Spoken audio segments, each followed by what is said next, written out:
എല്ലാ ബോർഡിലും അവരുടേത് പിണറായി വിജയന്റെ മുഖമുണ്ട്. അത് കാണുമ്പോ തന്നെ ഇവര് മൂന്നാമത് ഒരിക്കലും വരരുത് എന്നാണ് ഞങ്ങൾ ആഗ്രഹിക്കുന്നത്. നിങ്ങളോട് പറയട്ടെ, സാമൂഹ്യ സുരക്ഷാ പെൻഷൻ 3000 രൂപയാക്കി നമ്മൾ ഉയർത്തും. ഈ പൊളിഞ്ഞു കിടക്കുന്ന ഖജനാവ്, പൂച്ച വെട്ടി കിടക്കുന്ന ഖജനാവ് നമ്മൾ സമ്പദ് വ്യവസ്ഥയെ ഉത്തേജിപ്പിച്ച് നികുതി പരിഷ്കാരങ്ങൾ ഏർപ്പെടുത്തി നമ്മൾ ധനകാര്യ മാനേജ്മെന്റ് കൊണ്ടുവന്ന് ഖജനാവിന്റെ ചോർച്ചയടച്ച് ഈ സമ്പദ് വ്യവസ്ഥ ശക്തിപ്പെടുത്തി നമ്മൾ വികസന പ്രവർത്തനങ്ങളും സാമൂഹ്യക്ഷേമ പ്രവർത്തനങ്ങളും നടത്തും. ഇച്ഛാശക്തിയോടുകൂടി ഇന്ത്യയിൽ ആദ്യമായി ഒരു പ്രതിപക്ഷം തെരഞ്ഞെടുപ്പിനെ നേരിടുമ്പോൾ കൃത്യമായി ആലോചിച്ചുറപ്പിച്ച ഗവേഷണതുല്യമായ പ്രവർത്തനങ്ങൾ നടത്തിയ പരിപാടികളുമായി ആദ്യമായിട്ടാണ് ഇന്ത്യ ചരിത്രത്തിൽ വരുന്നത്. ഈ നാടിന് മാറ്റമുണ്ടാകും. നമ്മുടെ കുഞ്ഞുങ്ങളാണ് നമുക്ക് ഏറ്റവും വലുത്. നിങ്ങളുടെ കുഞ്ഞുങ്ങൾ നിങ്ങളോടൊപ്പം ഉണ്ടാകും, അതാണ് ഉറപ്പ്. അവർക്ക് ഈ നാട്ടിൽ ജീവിക്കാൻ കഴിയുന്ന സാഹചര്യം പുതിയ തലമുറയ്ക്ക് ഉണ്ടാക്കി കൊടുക്കുക എന്നതാണ് UDFന്റെ ലക്ഷ്യം. ഇവരിപ്പോൾ തോറ്റുപോകുമെന്ന് മനസ്സിലായപ്പോൾ പ്രചരണങ്ങളാണ്. എന്തുമാത്രം ബോർഡുകളാണ്, ആരുടെ ചെലവിലാണ് ഇത്രയും നാൾ ബോർഡ് വെച്ചത്? എന്റെയും നിങ്ങളുടെയും നികുതി പണം ഉപയോഗിച്ച് 6 മാസമായി തെരഞ്ഞെടുപ്പ് പ്രചരണമാണ്. ഈ പൂച്ച പെറ്റ് കിടക്കുന്ന ഖജനാവിൽ നിന്ന് കടമെടുത്ത് കോടിക്കണക്കിന് രൂപയാണ് പ്രചരണം നടത്തിയത്. മാധ്യമങ്ങൾക്ക് പരസ്യം കൊടുക്കാം. സീരിയലിലെ താരം എന്ന് പറയുകയാണ്, ഗവൺമെന്റിനെ പ്രശംസിക്കുകയാണ്. സീരിയലിലെ താരം വന്നിട്ട് സീരിയലിനിടയിൽ അതുവരെ കാശ് കൊടുക്കുകയാണ്, എല്ലായിടത്തും പണം കൊടുക്കുകയാണ്. എന്തെല്ലാം തമാശകളാണ്. ഇപ്പൊ ഇവിടെ വച്ചിരിക്കുന്ന ബോർഡ് പോലത്തെ ഒരു ബോർഡ്, ഒരു 7500 ബോർഡാണ് വെച്ചിരിക്കുന്നത്. കഴിഞ്ഞ ദിവസം എറണാകുളത്ത് ഞാനും എറണാകുളം MP ഹൈബി ഈഡനും കൂടി മാർക്കറ്റിൽ ഒരു ചായക്കടയിൽ പോയി. ചെറുപ്പക്കാർ വരുന്ന ചായക്കട. അവിടെ വരുമ്പോൾ ഒരു 23 വയസ്സുകാരനായ ഒരു പയ്യൻ വന്ന് പറഞ്ഞു, സാർ എനിക്ക് രാഷ്ട്രീയമൊന്നുമില്ല, അവർ എത്ര ബോർഡാ വെച്ചിരിക്കുന്നത്? നിങ്ങൾ ബോർഡൊന്നും വെക്കും. ഞാൻ പറഞ്ഞു, ഞങ്ങൾ കുറച്ച് ബോർഡ് വെക്കുന്നുണ്ട്, അത്രേ കാശുള്ളൂ.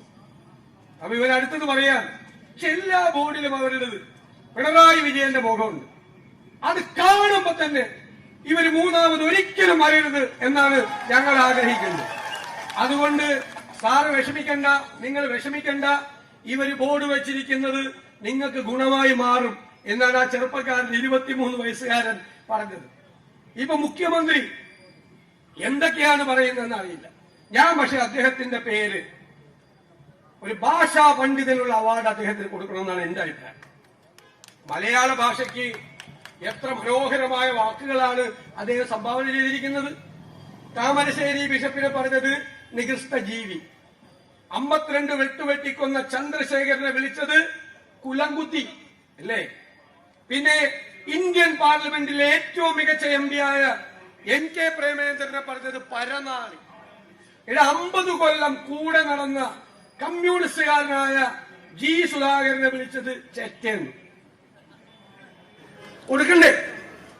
ഇപ്പോ അത് കേട്ടിട്ട് മര്യാദയ്ക്ക് വർത്തമാനം പറഞ്ഞിരുന്ന തോമസ് ഐസക് ഇപ്പൊ അങ്ങനെ ഒരു കലാകാരനെ കോമാളി എന്ന് വിളിച്ചു.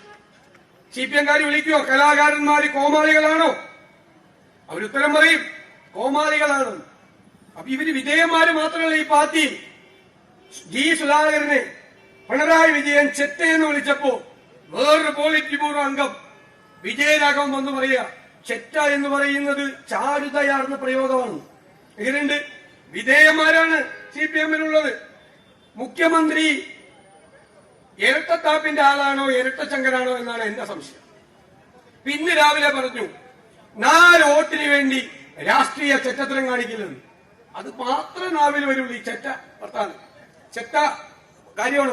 അത് തന്നെ പറഞ്ഞുകൊണ്ടിരിക്കുന്നത്. ഇന്ന് രാവിലെ പറഞ്ഞു 4 വോട്ടിന് വേണ്ടി രാഷ്ട്രീയ ചെറ്റത്തരം കാണിക്കില്ല. ശബരിമലയിൽ വെച്ച് എന്താ പറഞ്ഞത്? സ്ത്രീകളെ പ്രവേശിപ്പിക്കുന്ന കാര്യത്തിൽ 4 വോട്ടിന് വേണ്ടി ഞങ്ങളുടെ അഭിപ്രായം മാറ്റില്ല അല്ലേ? അവസാനം എന്ത് ചെയ്തു?